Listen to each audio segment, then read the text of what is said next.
A poem. If you see a fine girl, point her out. If you're that fine girl, then don't be scared to stand out. See, the world might have you thinking that you're crazy, overanalyzing got you feeling lazy. Really, you're just searching for the path to yourself. Really, you just forgot your hashtag blessed. So much flat tummy tea, I'm gonna throw up. So much of the same damn thing, maybe I'll blow up. But my venting in this momentary blip is to tell you you're a diamond, so don't trip.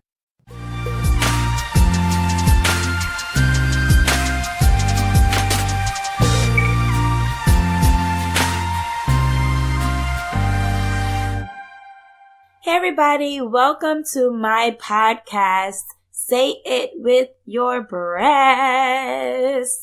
So if you couldn't guess who wrote that poem, it was me.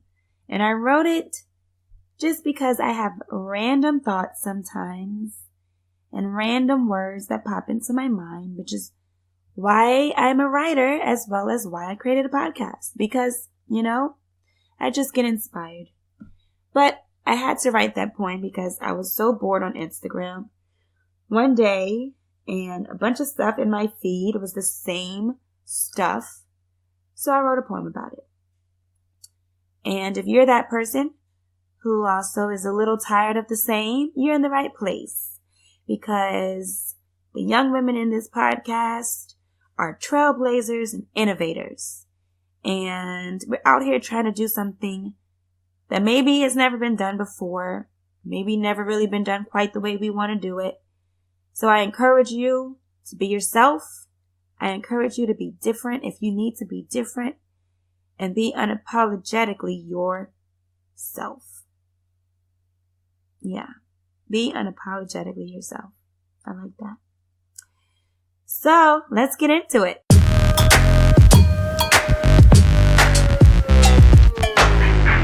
I sound a little crazy because I'm getting over a cold. So even the whole time during the interview, I was trying not to sneeze, not to blow my nose, not to sniffle, not to cough or clear my throat. So hopefully you don't hear any of that in the interview. But I have been excited to interview Mrs. Bianca Plant for weeks. And we were just trying to get our schedules right, get everything situated. And then, of course, it's Louisiana, so it's Mardi Gras. So we got a lot going on. And we still knocked it out. And I thank her so much for taking the time because we talked about something very, very important to me. And if you are a friend of mine, even if you follow me or maybe you just are someone I work with or whatever, I am really passionate about food and I'm learning a lot about food, and I like to spread what I'm learning to everyone I know. And so we talked about food. She's a nutritionist, and she has a master's in public administration. So she is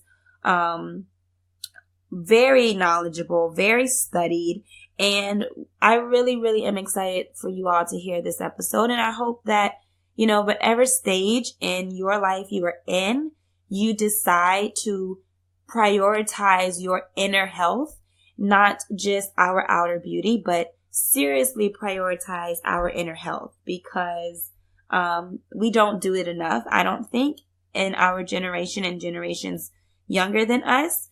But like I said, this is really informative and we just had a good time talking about food. So make sure you stay tuned for our interview. All right, so before we jump into the interview, I want to share with you some things that I am learning about myself that I think would be very beneficial to you. So this is the first episode of 2018. I know everyone is probably trying to keep their New Year's resolutions right now. I am not going to exactly share with you my New Year's resolution right now because it's super silly and it's kind of private. So I'm not going to tell you that. But I will say that for me, so far in 2018, I am super committed to focusing on what I want to focus on and really just not prioritizing stuff that I just don't think serves me. And yes, I am the queen of my life, as you should be of yours. And if it does not serve your purpose, then it can kick rocks, basically. So right now, I am, like I said, focusing on mind, body, spirit, and the things that I think serve my ultimate goals. And one of those goals, including like meditating more, is to be financially confident and feel like I've got a really good grasp of where I'm going financially and have multiple streams of income, right? So that's like one of my goals. So right now I am reading this awesome book. I'm reading / listening to it on Audible, and it's called The Secrets of the Millionaire Mind. You maybe heard of it, maybe not. I don't know. Look it up. But if you go on my website for the podcast, sayitwithyourbreasts.com, you may or may not have already seen there's a tab called books. If you go to that tab, there are books that maybe I've read, I want to read, or books that were suggested by different people who have come on the show. So I highly recommend you check those out. And if there are books that you want to share, just let me know and I'll add them to the site. So one of those books, like I said, is The Secrets of the Millionaire Mind. And there are a few principles that I wanted to share with all of you sexy listeners out there, because maybe these could help you. Like I've told someone previously, I want to read this book maybe 2 or 3 times in a row because I really am excited about what I'm reading and I want the principles to stick. But I'm going to share a few with you and then we'll jump into the interview. Number 1, the number 1 reason most people don't get what they want is that they don't know what they want. And maybe you've heard this before when people say make up your mind. Maybe you've heard like the law of attraction. But I truly do believe that the universe will give you what you ask for. But it's not just what you ask for. And it's not, in my opinion, just what you intend to do. And not just what you believe will happen, but what you commit to making happen. And when you make up your mind and you commit, happy or sad, good or bad, rich or poor, if you commit to making this plan A happen, I do believe that the universe will put things in place, will send you the people and the resources you need, where you would never have guessed before that these different puzzle pieces could come together. I believe that they come together. But I do think that one of my problems, maybe one of your problems, is that you keep changing your mind. Or one minute you really, really, really believe in it, and the next second you're very, very doubtful. And so, again, make up your mind and stick to it and commit. And best of luck to you, because I really believe it'll work out. The second principle that I want to share is this. If you want to change the fruits, you will first have to change the roots. If you want to change the visible, you must first change the invisible. Now, we all know that we are supposed to take care of our spirit and our soul and our mind. And like this episode is going to talk about, our health. And the very last one is, like I said before, keep your eye on the goal. Keep moving toward your target.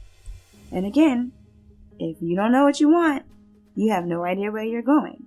You have no idea what your target is. So this year, whatever it is that you want, whatever it is that you've been telling yourself, going back and forth about, deciding whether or not you should or shouldn't, just give it a try.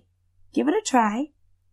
Focus on being the person you need to be, thinking the thoughts that you need to think, and feeling the feelings you need to feel so that you can generate the right inside. So again, I'm reading Secrets of the Millionaire Mind. I'm totally into it. I'm learning principles that a lot of people naturally learn. But in my household, some of the fears are things that were learned. And it's not just my household, it's my culture. A huge part of my culture is questioning things, questioning government, questioning your banker, questioning your preacher, questioning your parents, questioning yourself. And if you think about it, sometimes we get so caught up in questioning everything. We get caught up in questioning everything that we don't actually do anything. We don't actually take a chance, take a leap. So, again, I can't tell you what to do with your life, but I can suggest that if you want to learn more about this book and the principles, read it. Read it yourself. Read it yourself. Now, they do give a little bit of homework in the book. So, I do want to share a couple of the first exercises that they give in the book. Every chapter, I think, at the end does have a certain exercise. They also give certain declarations, which are kind of like affirmations, but they're more like commitments and promises that you are keeping to yourself and declaring. They're statements that you are declaring over your life, which I actually like those a lot more than the positive affirmations, but do you, honey? Okay, so I'm going to share with you the first two exercises, and then, of course, you got to read the book, okay? All right, so number 1, write a short paragraph on exactly why creating wealth is important to you, and be specific. Number 2, meet with a friend or a family member who is willing to support you, and tell that person that you want to evoke the power of commitment for the purpose of creating greater success. Put your hand on your heart, look that person in the eye, and repeat the following statement. I, your name, do hereby commit to becoming a millionaire or more by, fill in the date. Tell your partner to say, I believe in you. And then you say thank you. So again, that is my tidbit on 2018, sharing a bit of my goals right now with you. I hope that you continue to strive for everything you want in your life. And I do believe that if you commit to it and commit to the work of changing our habits and unlearning, you guys, seriously, we have to unlearn a lot of the things that have been taught to us so that we can create the habits of rich people. And I don't mean just financially rich. I mean spiritually sound, mentally capable, present people. Okay? Like present. Not like I'm lost in the world of Instagram, or I'm lost in the world of working, and I never take care of myself. I mean really living a present and wealthy life. All right. Now, our interview with Mrs. Bianca Plant.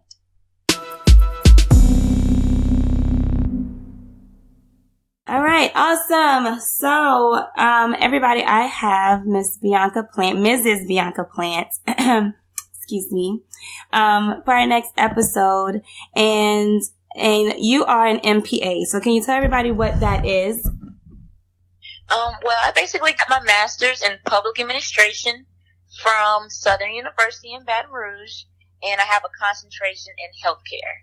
So why did you choose healthcare? Like, why was that your concentration? Because you could have done like a whole bunch of stuff with an MPA.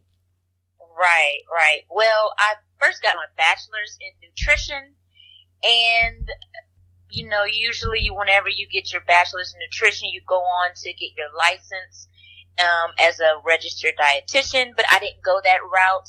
I decided to go and get my master's in healthcare. So I still wanted to stay within the healthcare realm, even though it's really broad. I can do so much with it. Right.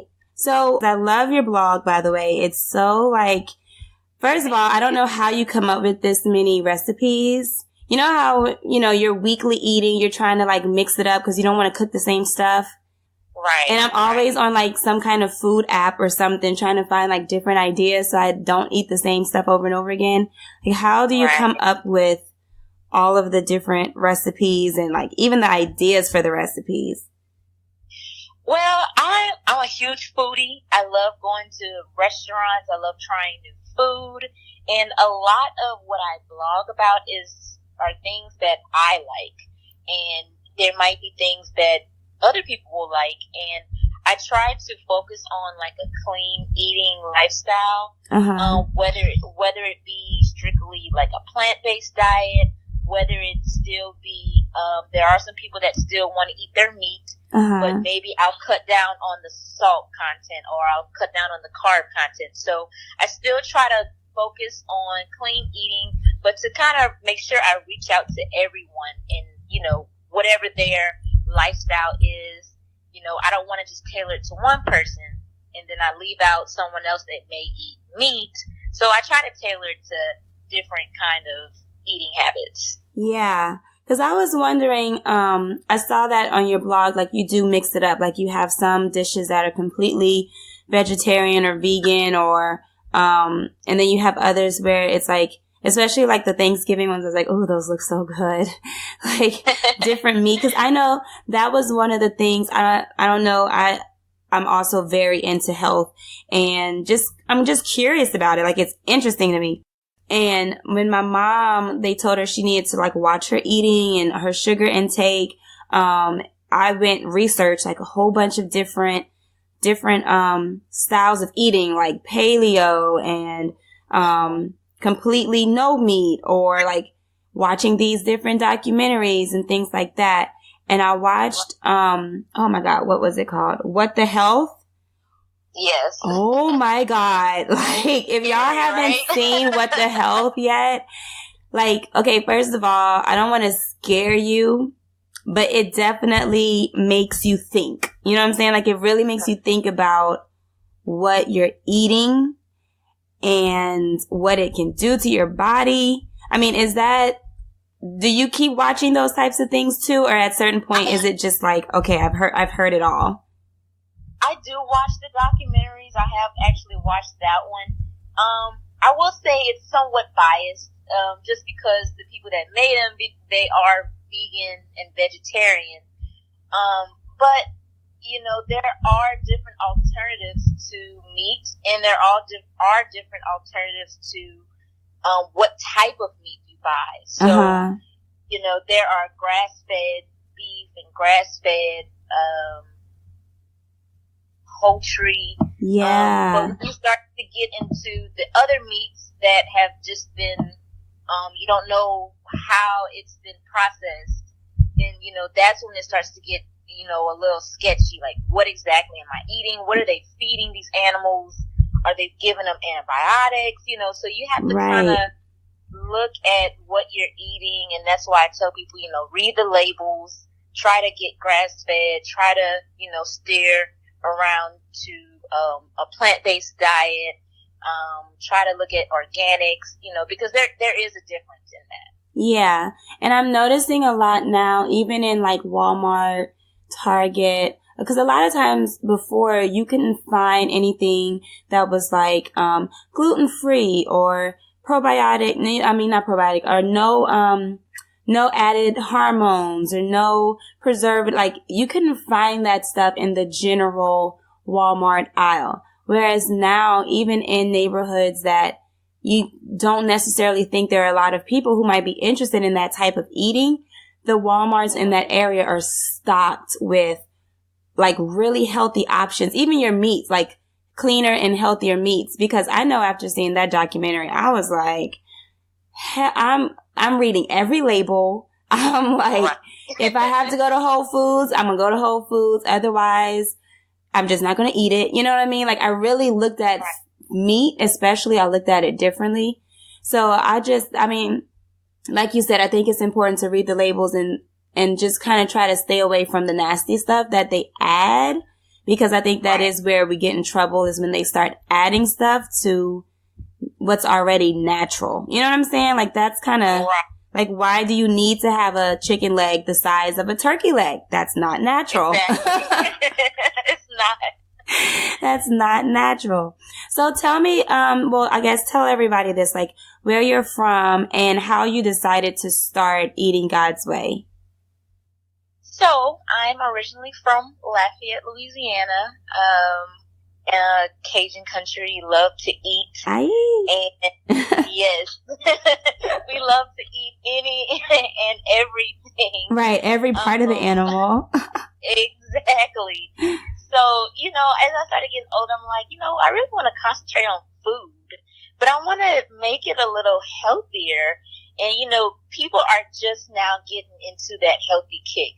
So many people are like, well, I love my etouffee and my gumbo and my, you know, just the rice and gravy thing, but you can make it healthier. So, you know, when I was in high school, I was like, you know, I think I want to major in something that deals with food. So I stuck with nutrition.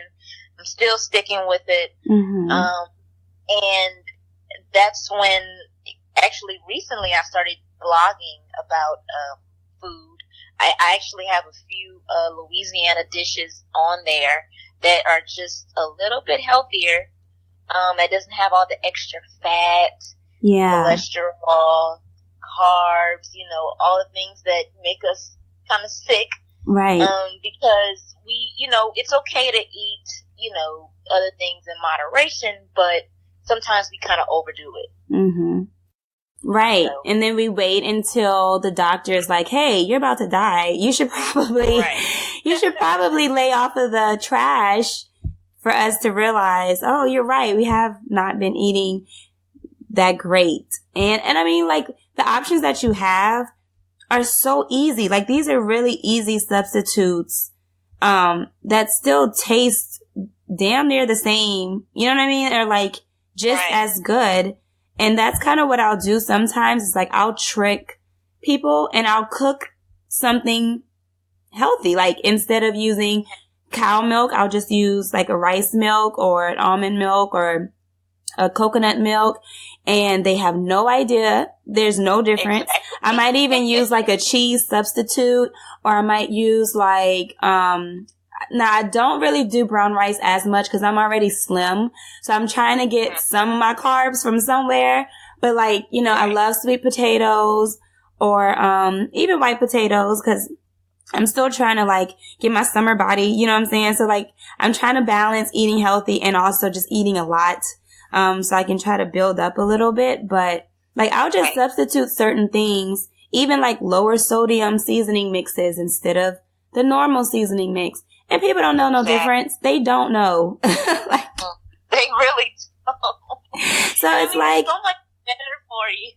It's so much better. I mean, the salt alone is a killer. Like, I mean, it was one of the comedians, I forgot who he was, but he was saying something to the fact that like, the leading cause of death for this, this population is like car accidents. And this one is like opioid addiction. And this population, it might be like whatever. And he's like, for Black people, it's just salt. Exactly. It's just salt, And I think just adjusting our taste, like it doesn't have to be so damn salty. Right, exactly. And I know there's a lot of recipes that will say, well, just put a dash of salt. And to be honest, that's all you need. Right. We'll sprinkle like some Tony's or salt over our food to season. And then once we get it, we add more salt. It's like, we don't need all that. You really don't. You don't need it. So what other work, like other than, I know the blog, and I love the blog. It's so well done too, by the way. It's colorful. It's pretty. It's organized. Like I could just scroll and scroll and scroll and scroll. Like I love your layout and everything you've done with it. I mean, is it hard, I guess, to keep up with the blog, or is it pretty like just part of your kind of part of the mission of what you're doing? Like it's just kind of what you do. Cause you have a lot on here, like a lot. Yeah, I try to blog weekly. And I try to post it daily, whether it's the same recipe, like maybe every day for a week, because some people may not see it. And then I just try to make sure that, hey, if you're thinking of something else that you want to cook, or you're getting bored with the usual, maybe you can try this for dinner, maybe you can try this for lunch. Right. But I try to make sure I get it out there so that people can see it. But I do try to blog weekly with new recipes. Gotcha. Because you have a lot on here, and you have a lot of stuff that I can't wait to try. Like I've been trying quinoa a lot lately because it's just so easy. It's just so easy, and you just throw a bunch of stuff in a pot, and it just happens to taste good. Like every time, it's so easy. I love it, and I see you have a bunch of those. Just a little tidbit about quinoa. I love quinoa. Uh-huh. But if anyone out there wants to cook quinoa, make sure you rinse it off before you cook it.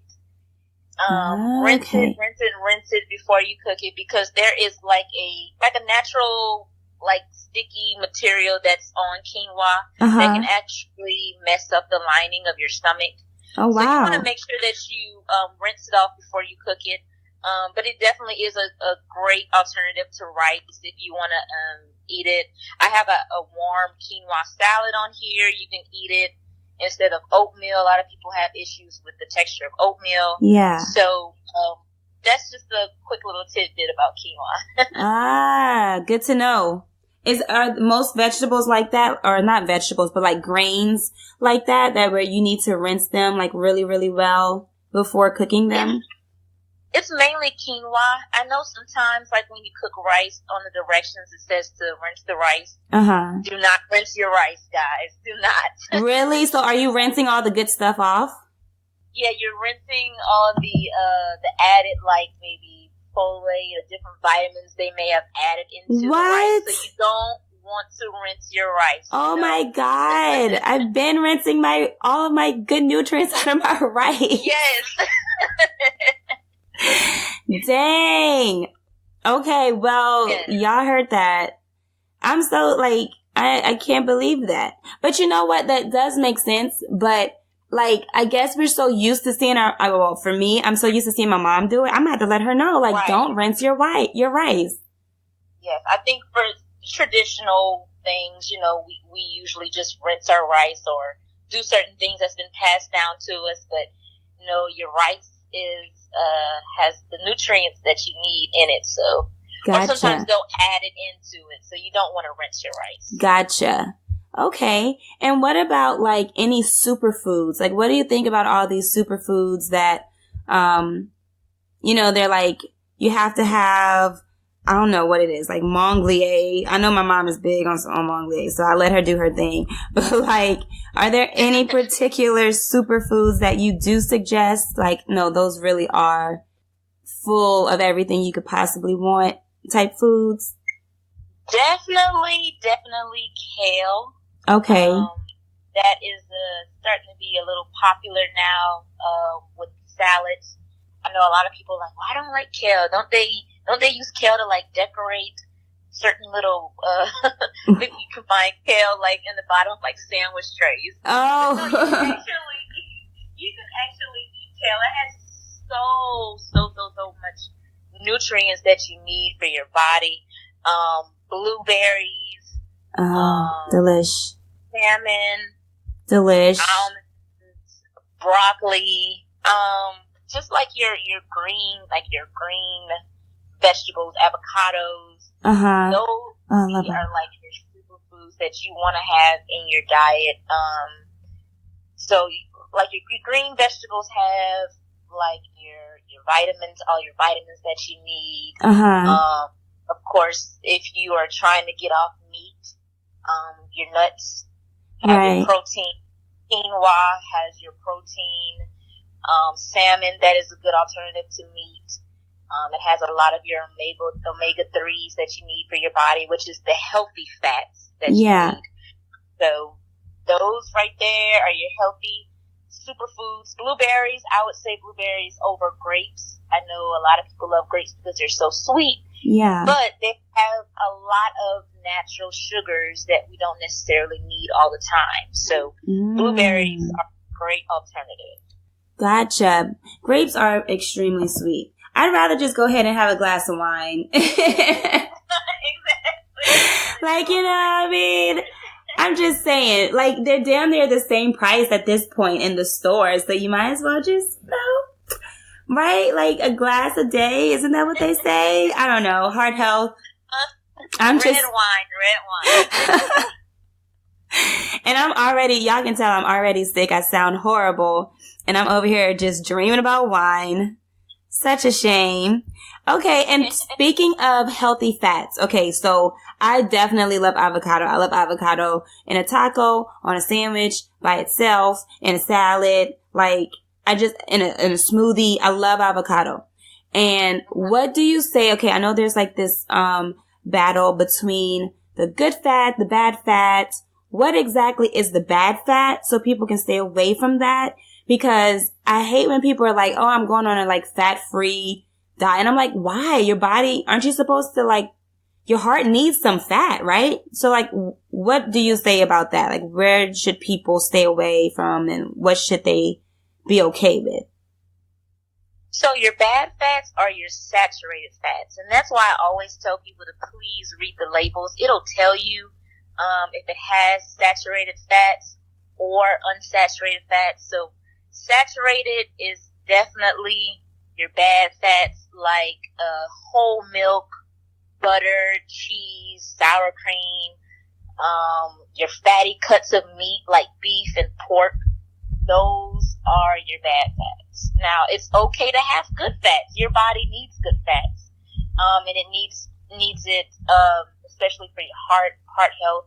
And like I was saying, salmon, almonds, avocado, those are definitely what you need, for your body. So that would be like your unsaturated fats, your trans fats. So those are things that you definitely need. Gotcha. So, one of the foods that I've been really liking a lot, well, it's not really a food, I guess, but you definitely probably don't eat it by itself. I don't know. Sometimes I do, because to me it tastes like chocolate. But it's butter, but it's ghee. Mm-hmm. I love that stuff. It is so sweet. Is that okay to have, though? Like, is that considered a good fat? Because it is technically butter, but like I will seriously just like kind of drink it. Like just like a little spoon. Just a spoon. It tastes okay. I think it tastes like white chocolate. My boyfriend is like, you're weird. It definitely doesn't taste like chocolate. But I think it tastes like chocolate. So I just have like a little scoop. Is that bad? No, it's not horrible. I don't want you to drink it, but it's like a clarified butter, so it doesn't have as much of all the fats that butter has. So, okay. Yes, if you're looking for an alternative to butter, I do suggest olive oil as well. But if you do use ghee, that it does have benefits as well. Okay, and olive oil. So, okay, now talking about oils and butters. Okay, now. One of the things I was reading about, was like our frying oils and how horrible, like I was, like I said, I was watching the documentaries and reading all kinds of stuff to make sure that my mom was eating better because I didn't want her to be on all these medications. And I know some of the medications I think she has to be on, but thankfully, because she did change her eating like tremendously, her doctors has reduced her medicine, which is great to me. But one of the things was like what types of oils we're using to fry food, even just pan frying food. Like I was reading about some of the fast food restaurants and the oils are just, I was about to curse, my bad. The oil is like trash. Like it is like horrible oils. And so I was reading about, okay, well, what oils am I using?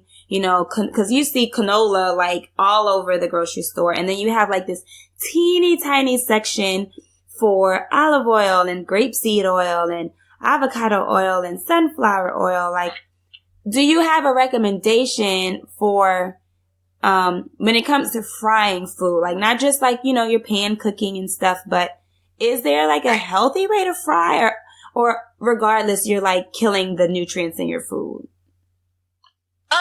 No, there are healthier ways that you can fry food.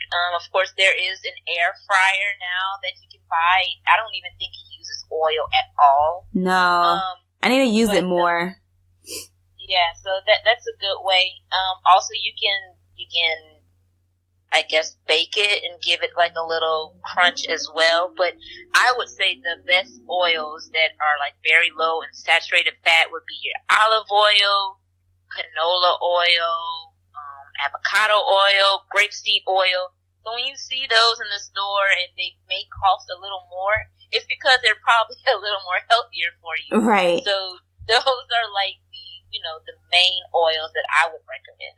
Gotcha. Okay. So no vegetable oils. You just really have to look at the label. I'm not saying that vegetable oil is horrible for you, but you just want to make sure that saturated fat is as low as possible. Gotcha. So looking for the lowest saturated fat. Yes. Okay, cool. Got it.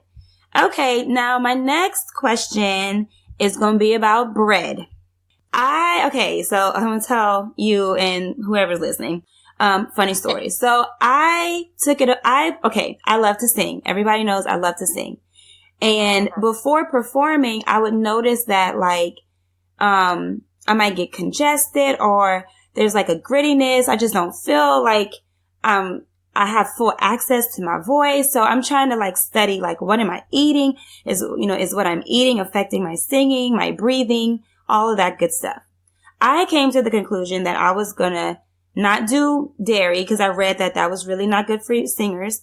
And that led me to decide, you know what, maybe I'm going to lay off of some of these breads because a lot of the breads are really just sugars. And those were contributing, I thought, to my issues. So I went to an allergy doctor and I told him that I believe that I had an allergy to casein. And casein, you guys, is like in milk and stuff like that. And I told him that I felt like maybe I even had a gluten allergy or something. This dude told me that it was all in my mind, that casein was not real, that the allergy was not real, and that like it was made up or like there weren't enough studies to like prove that it was real. So of course my boyfriend got a kick out of that. He thought it was fucking hilarious. Like he was like, oh, told you, you're making this up. I'm like, I'm telling you, like when I remove these things, including the bread, I feel better. Like I don't feel bloated when I eat.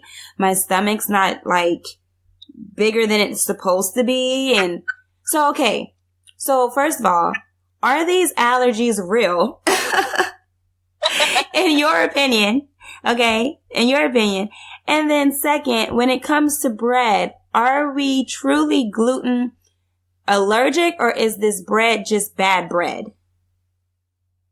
Well, I will say, as a singer, because I do sing as well, and I've been singing for years, and, it is really bad for singers to have breads and sugars and, even lemon sometimes can mess with your throat. Oh, yeah. I learned that the hard way. Yeah. So any type of sugar, before you sing, I would definitely steer away from that, especially bread. But yes, there is such thing as a casein intolerance. So gotcha. You could be experiencing bloating, gas, congestion, a rutty nose. Yes. Figure out what's the problem.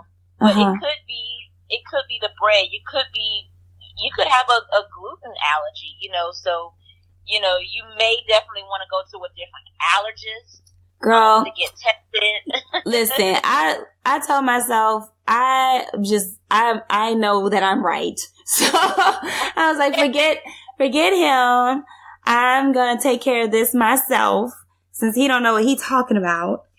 But yeah, so because I know that everything now is like, even if it's a product that was already gluten-free, just by the nature of that product, now they are putting it on the box because they want you to know, like, this is gluten-free. Like, it's a good marketing, like tagline, or it's a good marketing ploy. But at the same time, a lot of times I look for that label, or I look for something that says like no additives or whatever. But with the bread, and even, I told my mom, I told her, like, even if it says wheat bread, look at the ingredients. Like, first of all, now, all crackers, have gluten. So, there may be, like, if you go into Walmart, there is a gluten-free section. There may be a gluten-free bread, which I don't even really think I've seen that before, but yeah. All bread has gluten. Right. And the bread, like the stuff in the frozen, well, I guess it's like in refrigerated. My mom was not trying to eat it. She was like, this is gross. Like, first of all, she tried to eat it before warming it. And I was like, Mom, like, clearly, first of all, the directions say to put it in a toaster. Like, why would you just take the bread out of the fridge and think that's hot? Like, that's disgusting. So she was not won over at all. And I was totally fine with it. And I told her, my thing is I just want her to be healthy. So if her doctor is okay, cool. But I definitely, I like wheat and I like bread. I love bread. But I realized that for me, like if I'm gonna have bread, I just take I take a digestive enzyme, and it really does help with my like digestion of breads. Or if I really want ice cream, I'll take, I like glutenease. That's personally my favorite. I am not recommending everyone because I ain't your doctor. So, don't say I told you to go take glutenease. I'm telling you what I take for myself. And I like coconut yogurt or something as my probiotic. But it does really help me with my digestion, like a lot. But yeah, I was reading up studies on wheat and just bread in general. And yeah, we just have to really be careful with the breads, I think, because some of the breads, when you read the ingredients, it's like, bleached wheat, brown sugar, white sugar. It's like, what is this? How did this even fluff to become bread? This is not what bread used to be. Tell people, if you're trying to get away from white bread, look for whole grain and not whole wheat. Because so it still has, I guess, the properties of like white bread. But whole grain will actually have the whole grain in the bread. Gotcha. That's a good medium. Like, that's a good medium for me. Cause a lot of times I'm just like, I just walk right past the bread aisle. Cause I just feel like it's a trap.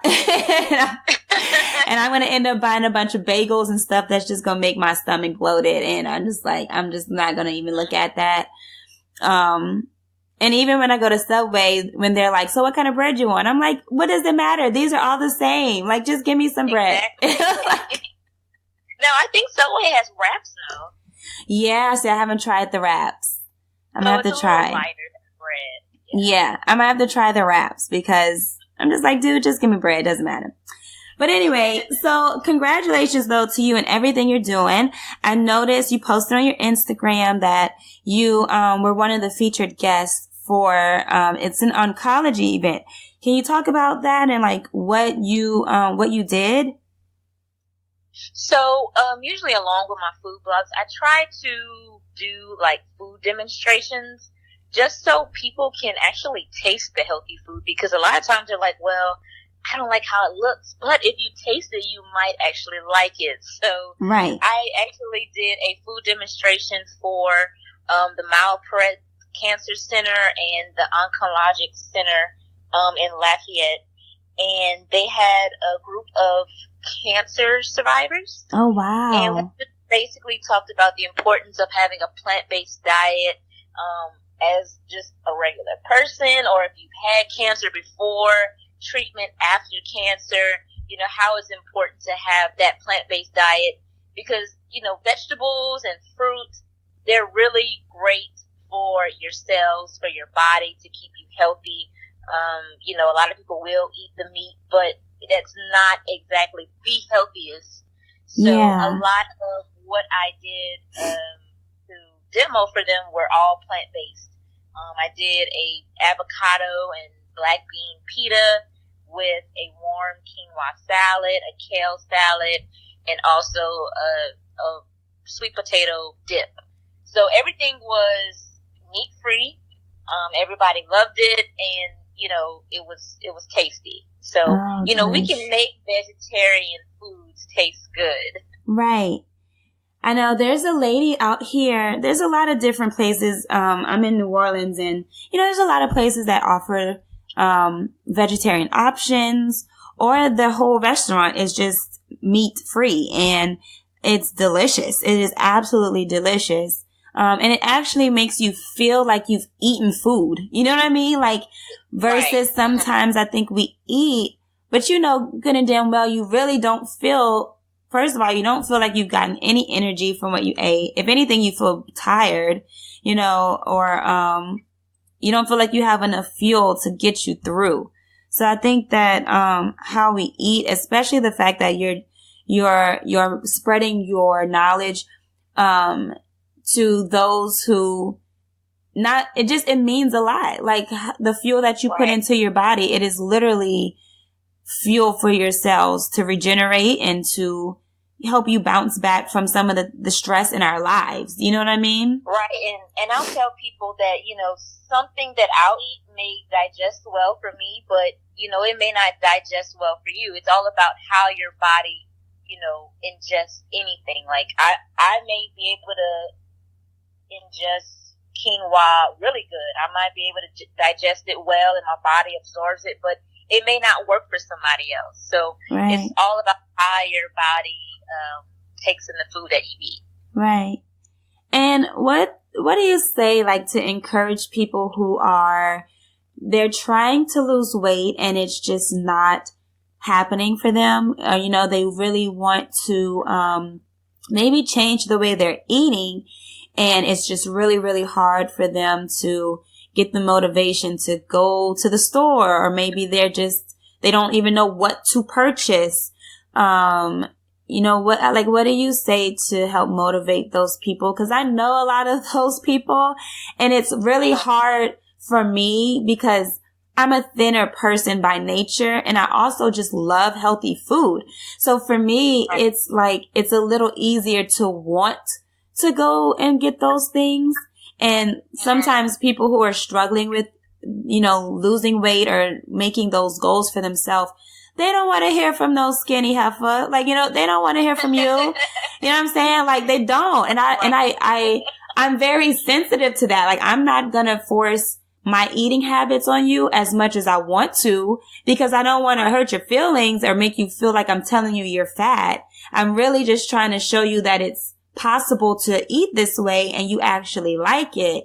But what do you say to people, or how can we motivate those that we know to just take the leap, and change the habits? Because it's really unhealthy habits sometimes. Right.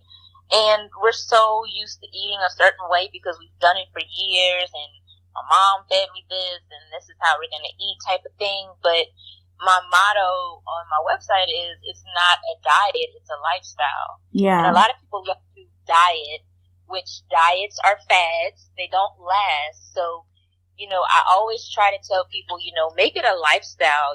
Clean out your pantry, your refrigerator, all the bad things. Go to the grocery store. Load up on vegetables. Load up on, maybe you do still eat meats. Stick to your leaner meats like your chicken, turkey, your fish. Even load up on fruit. It's okay to have potatoes and sweet potatoes, in moderation.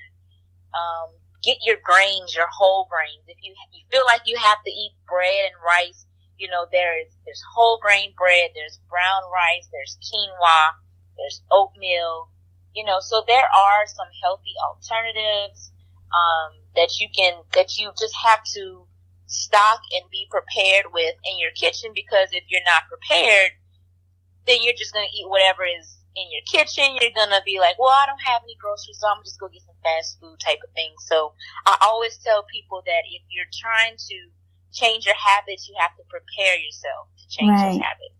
It's true. And it's a lot of internal work as well. It's a lot of just changing your mind, like deciding for yourself that you're tired, you're fed up, you don't want to, continue those old habits, and you just make up your mind that you're going to commit to it and do whatever it takes. Like, if it means you got to spend $1 more or a little bit more for something healthier, think about how much you spend in fast food. Like, fast food is really kind of expensive now. Like, if you actually want a meal, so you might as well just get a healthy option because it's going to cost the same. Exactly. I know people that will get fast food, breakfast, lunch, dinner. And I'm like, you could have really saved the money if you would have just added that extra $1 or $2 and just prepped at your house and just brought your own snacks so you wouldn't have to stop. So, there are ways of making it even healthy. I know there are even healthy options at the Dollar Tree. Like, I have a blog about that. Uh-huh. There are some healthy, dried fruit, nuts, even frozen vegetables and fruit at the Dollar Tree. Like, if you're on a budget, because I get that a lot, and people are like, oh, I can't afford it, but the Dollar Tree, it's only $1. Right. Only $1. Yes. So there are options.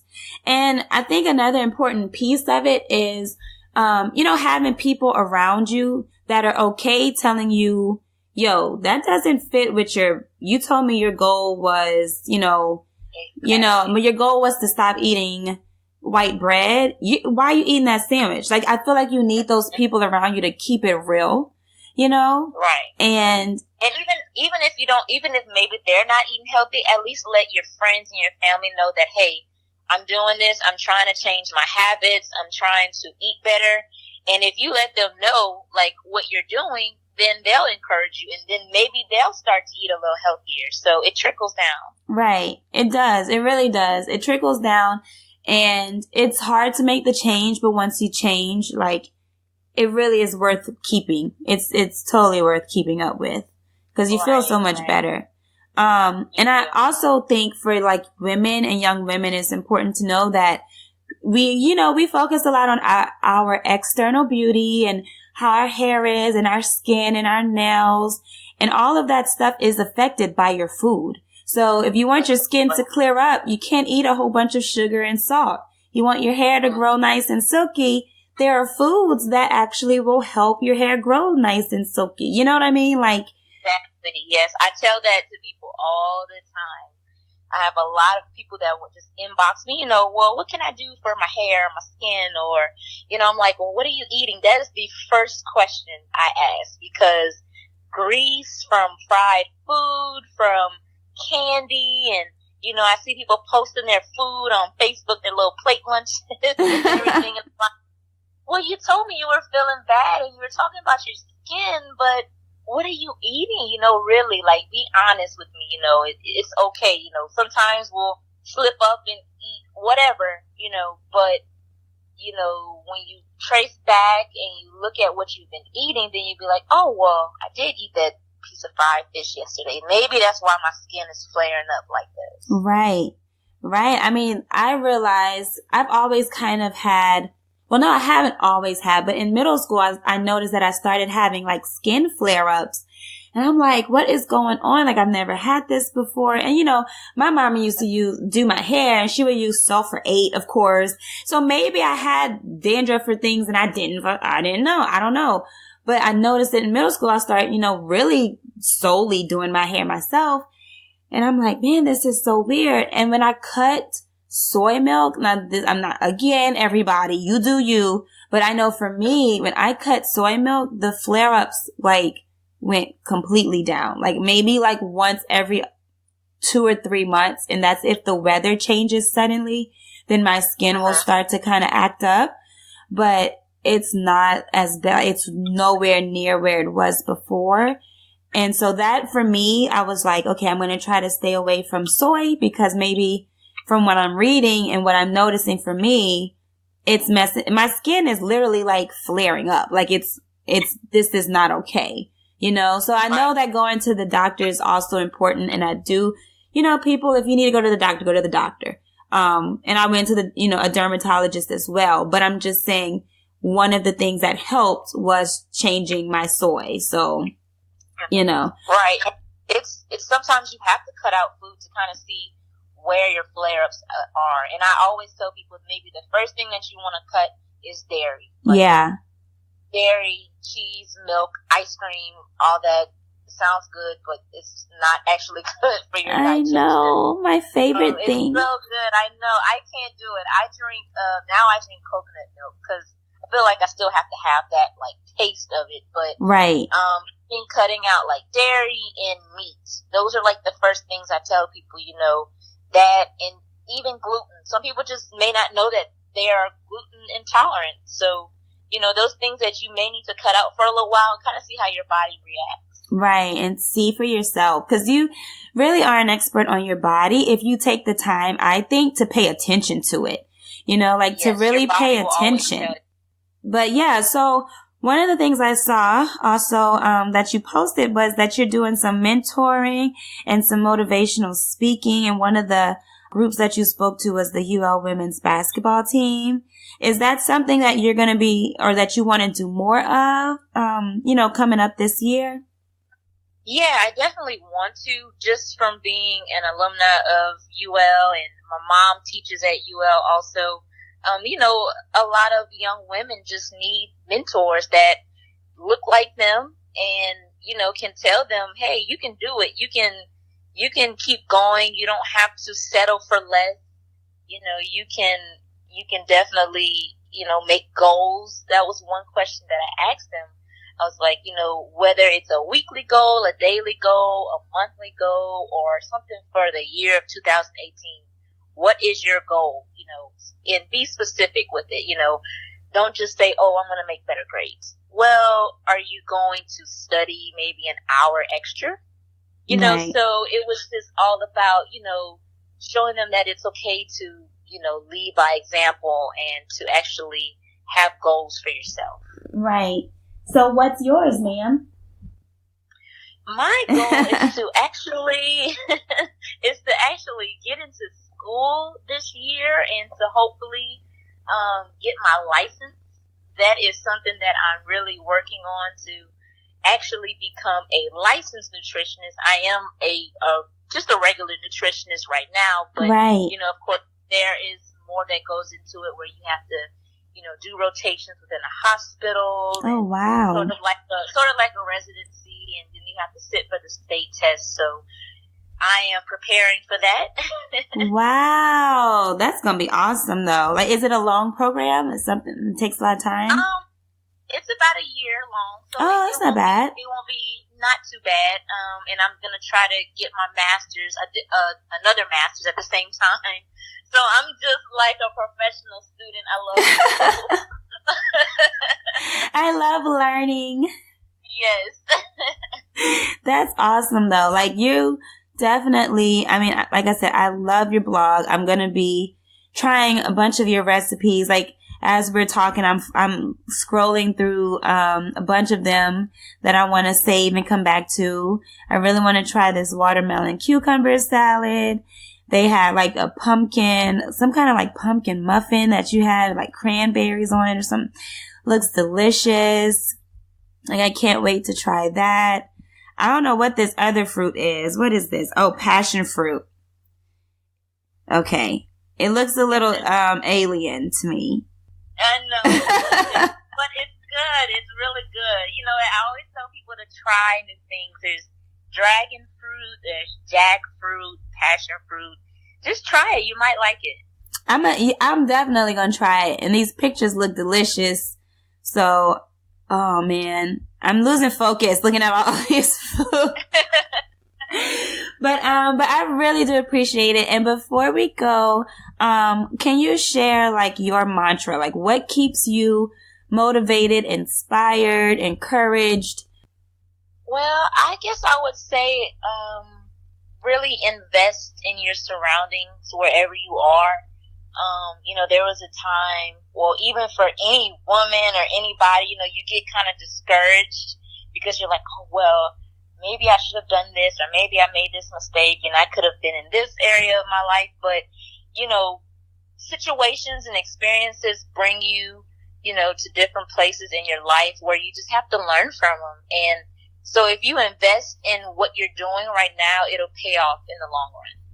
And just a little thing that I try to tell people all the time when I'm giving advice is just let your food be your medicine. That is like the best advice I can give someone. Let your food be your medicine, because you are what you eat, literally. Right. I love that. Let your food be your medicine. Ooh, that was good. That's deep. Like, when we talk about self-medicating, we don't ever think about food. Like, no. Seriously, we think about all the bad stuff and alcohol or smoking. And not to say that, like, you can't be responsible with, whatever it is that you choose to medicate with, even if it's just reading, but we never think about food as our medicine. So that's real. I think it's really important, like you said, that we take care of ourselves. So that's number one. Take care of the inside, and the outside is a byproduct, I think, of what you do on the inside, So tell everybody where they can find you, where they can send questions, inquiries, requests, and follow the blog as well. So my blog is eatinggodsway.net. eatinggodsway.net. So you can look at any recipes, any tips on there, even how to shop on a budget. All that's on my blogs. You can also reach me like on Instagram or Facebook, Eating God's Way, and you can just revert any questions there. Okay, awesome. Well, yeah, I'm going to tag everything. Cause I definitely want people to follow your blog. It's amazing. Like seriously, y'all, it's really, really, really good. And I can't wait to try more recipes. Like I said, I'm playing around with the quinoa, but I see a bunch of recipes on there that I really want to try. So have a good Mardi Gras, by the way, cause it is like Mardi Gras. Hopefully it'll stay dry. Yes. Hopefully. Hopefully. And, and I'll hit you up. I thank you so much. Thank you. Well, that's all for this episode. Thank you so much for tuning in. Please follow at sayitwithyourbreasts on Instagram. Please follow at SIWYB podcast on Twitter. Please follow Say It With Your Breasts on Facebook and share with your friends and family. I cannot thank you enough already for those of you who have shared it. Who have even emailed me about friends of yours who you think would be awesome for me to interview for the podcast. So please continue to do that. I am excited about 2018. It's going to be awesome. I really am. I'm just so grateful, and I'm really committed to continuing this podcast. You will be receiving episodes regularly. I'll check in with you guys on Instagram. So make sure that you follow there so that you can know when upcoming episodes are happening. And please subscribe on iTunes. Please subscribe on Google Play. We're also on TuneIn Radio. Where else? Amazon, I believe. Please help us get our numbers up so that more and more young women and just more and more people in Louisiana especially hear about and learn about Say It With Your Breasts. Thank you so much for listening, and have an awesome Mardi Gras, all my Louisianians, because I'm about to have a great one. I hope it stays dry, but whether or not I go out or stay in is going to be a wonderful Mardi Gras because I got lots of stuff to do. But yeah, stay encouraged, you guys. And like I said in the beginning of the episode, continue to be unapologetically yourself. Until next time.